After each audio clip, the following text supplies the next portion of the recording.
30-дағы шағымда қылшылдаған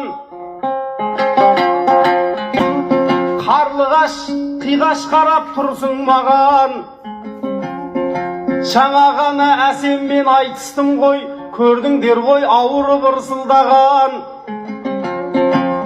Енді кеп қарлығашқа салып қойды, жігіт қой деп қыздарға бір сынбаған. Қайта шығарып қыздар менен нені меңзеп тұр екен, жүрсін маған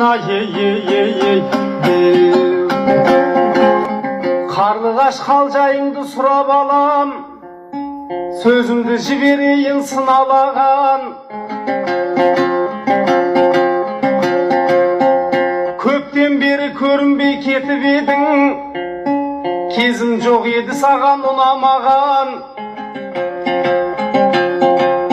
Кешегі бойдақ күнің есіңде ме, ғашық боп жүрушен ғой мына маған. Ақыры мақсат деген біреуге тиіп алдың, сонда да қызғанбаймын қуан алам. Келеді осы ойымды растап кеттім, Керейдің қызы бүгін асқақ кеттің. Мақсат деген біреуге тиіп алып, аяқ асты отбасы бастап кеттің. Содан кейін менсінбей мына мені әсемдердің қолына тастап кеттің.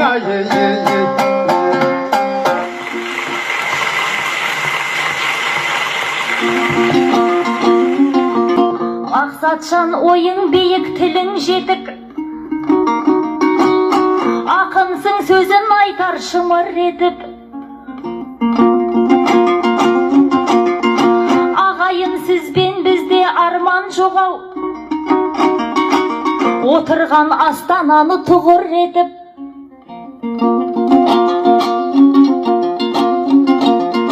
Қыз десе есің шығып кетуші еді, қолыңда домбыраңды құрық етіп. Әсемге тастадың деп қылқылдайсың, тіліңнен бал тамызып шырын етіп. Ал қазір құрған қандай қақпаның бар, ақырын айтып қойшы сыбыр етіп. Әй бірақ қанша жерден тырыссаң да, бәрібір бара жатыр күнің өтіп.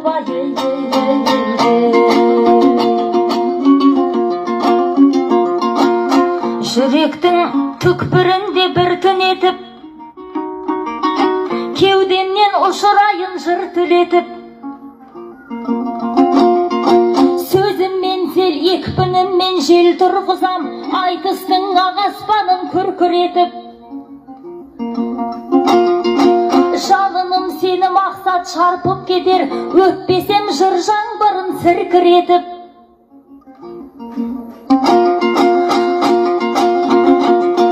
Шіркін ай, сізбен бізде не арман бар, көрермен қолын соқса дүркіретіп. Ақындық парызымыз өтелсе деп, айтыс деп жүрген кезде шырпыр етіп. Тасындай диірменнің шырайланған, беу жалған кетесің ау бір күн өтіп.